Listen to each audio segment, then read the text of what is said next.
जो बच्ची खुची जड़ें हैं नून लीग की, उनका भी नामो निशान मिट जाएगा। एक है आनियाँ जानियाँ फुर्तियाँ बुर्तियाँ, ये वो नहीं, इनका टाइप ही नहीं है। हालांकि शुजात साहब की और इनका जो फैमिली का स्प्लिट है, पता नहीं किसकी नज़र लगी इनको। लेकिन बहरहाल अगला है जी अख्तर अली साहब हैं लाहौर से। वो कहते हैं जी कि इत्तलात के मुताबिक परवेज़ इलाही असम्बलियाँ तहरील करने के लिए इसलिए माने हैं कि इमरान ने अगली बार भी वज़ारत आला की यकीन दहानी करवा दी है। आप दोनों जमातों को करीब से जानते हैं, क्या ये ख़बर दुरुस्त है और क्या इमरान खान का ये फ़ैसला दुरुस्त साबित होगा? अगर इमरान अपने अगर कोई ऐसी बात हुई है, और डेफिनेटली हुई होगी, ये फ्री लंच तो कोई नहीं होता ना। पॉलिटिक्स में क्या है, आप इक़्तिदार के लिए जद्दोजहद करते हो, जंग करते हो, तो वो नॉर्मल बात है। इमरान ने भी अगर इनके साथ इत्तेहाद किया, उसे अपने बारे में नज़र आ रहा होगा, उन्होंने भी किया है, उन्हें अपने बारे में नज़र आ रहा है। अच्छा, जहाँ तक इस बात का ताल्लुक़ है कि वज़ारत आला की अगर यकीन दहानी कराई है तो बिल्कुल ठीक कराया है। बाद में क्या होता है मैं नहीं जानता, लेकिन एक बात तय है, पंजाब को परवेज़ इलाही जैसा लो प्रोफाइल लेकिन डिलीवर करने वाला, एक है आनियाँ जानियाँ फुर्तियाँ बुर्तियाँ, ये वो नहीं, इनका टाइप ही नहीं है। हालांकि शुजात साहब की और इनका जो फैमिली का स्प्लिट है, पता नहीं किसकी नज़र लगी इनको। लेकिन बहरहाल ये फुर्तियाँ मुर्तियाँ दिखावे के काम नहीं, ये सॉलिड काम करते हैं, खामोशी से करते हैं। आज तक 1122 जो कुछ बनाया, ये सारा कुछ वो रिकॉर्ड पे है। और धीमी ग्रेसफुल गवर्नेंस के ये लोग हैं, किसी की इज्जत नफ्स से नहीं खेलते, दिलजोई करते हैं, हमदर्दी करते हैं, लोगों के साथ मोहब्बत करते हैं, शफकत करते हैं और जेन्युइन करते हैं, चूँकि वो ख़ानदानी रिवायत है। चौधरी ज़हूर इलाही शहीद के ज़माने से भी इनके ख़ानदान का दस्तरखान, शफकत, मोहब्बत, सिला रहमी, ये सारा बहुत मशहूर है। सो मेरा ख़्याल है कि अगर अगली हुकूमत में परवेज़ इलाही वज़ीर आला होते हैं पंजाब के, तो जो बच्ची खुची जड़ें हैं नून लीग की, उनका भी नामो निशान मिट जाएगा। उसकी दो वजूहात हैं, एक तो ये डिलीवर करना जानते हैं, पहली बात। दूसरी, नून लीग के साथ इनका एक ज़ाती झगड़ा है, चूँकि नून लीग वालों ने इनको बहुत धोखे दिए, जिसका सबसे बड़ा सबूत चौधरी शुजात की वो किताब है जिसमें सारी तफसीलात मौजूद हैं। और आज तक किसी ने किसी नून लीगिए ने ये जुर्रत नहीं की कि उसको झुटलाया जा सके। ख़त्म हो गई बात। सो ये आला तरीन कॉम्बिनेशन होगा। ये ज़हन में रखें, ये रूटीन मैटर है। हमारे पंजाबी में है कि जो पांडे इकट्ठे हों ना, वो खड़कते भी हैं। तो इस तरह के ख़ास तौर पे अरेंजमेंट्स में ये नॉर्मल बात है, ऊंच नीच घर में नहीं होता। Smooth selling, difference of opinion, फलाना, ये तो गवर्नमेंट और गवर्नेंस भी किस मुल्क की जिसमें गवर्नेंस अब मुमकिन ही नहीं रह गई।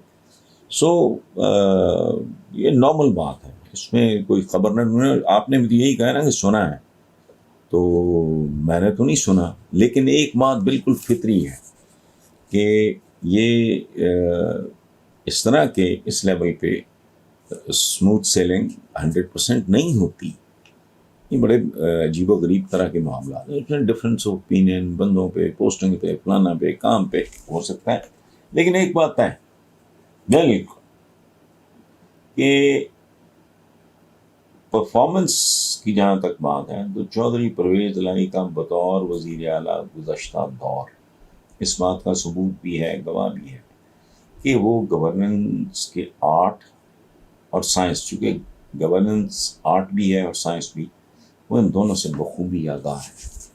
मेरा नहीं ख्याल कि शहबाज शरीफ को बहुत क्रेडिट जाता है इसमें, उन्होंने भी अच्छे काम किए हैं, लेकिन उनकी पुष्ट बनाई बड़ी ज़बरदस्त थी। बड़ा भाई उधर अगर है तो वो फिर जो मर्जी करो।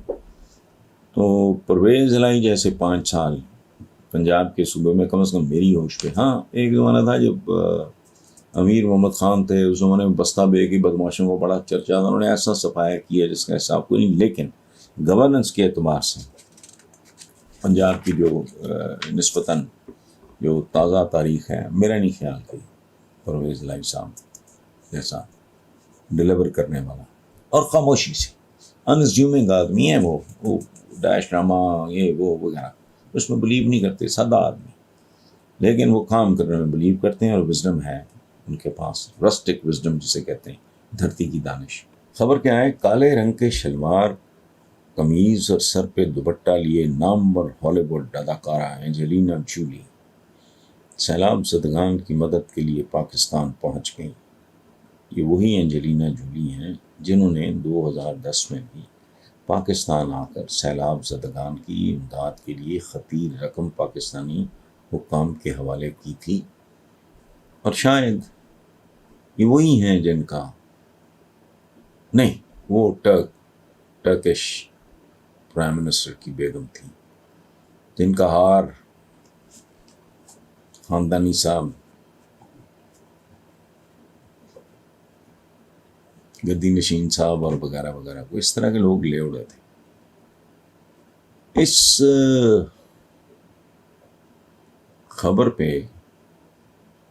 तो किसी तबसरे की ज़रूरत नहीं है, यानी मुल्क एक अमानत है जो जिन हुक्मरानों के पास है उनसे करोड़ों गुना बेहतर इंसान वेस्ट की एक्ट्रेसेस हैं। इसका मैं सादा तर्जुमा करूँगा तो ये पैमरा शैमरा जो है ना, इनके हवास गुम हो जाए। इसीलिए हम रांदा दरगाह है, इसीलिए हम उन मुल्कों के कदमों की धूल भी नहीं रहे, इसीलिए हमारे वज़ीर आज़मों को ये कहना पड़ता है कि IMF ने नाकों से लकीरें निकलवाई हैं। It is as simple. यानी इन सब के ज़मीरों पे एक अजनबी खातून, ना हमारा मज़हब मिलता है, ना मुल्क मिलता है, ना कुछ सिविलाइजेशन हमारे साथ, ना उनकी तहजीब, ना उठना बहना, ना अब उसकी फिल्म देख के एंजेलिना जूली की फिल्म देख के कोई ये कहेगा, कोई बेशर्म बेहया, ये तो जी बेहयाई कर रही है, इसने क्या पहना हुआ है? हमारा जिंदगी में पहना हुआ ही सारा कुछ है, बनाया हुआ खाया हुआ, ये क्या? एंजेलिना जूली, मैंने इनकी ज़्यादा तो नहीं लेकिन चंद मूवीज तो देखी। उनका एक अपना कल्चर है, उनकी एक अपनी दुनिया है, उनका एक अपना पहनावा है। हमारे किसी मायार पे ये खातून पूरा उतरती, लेकिन इंसान बहुत खूबसूरत और आला। Hats off to Angelina Jolie. और लानत उन जोकरों पे जो बातें बहुत करते हैं लेकिन जिन्होंने इस मुल्क को कंगाल कर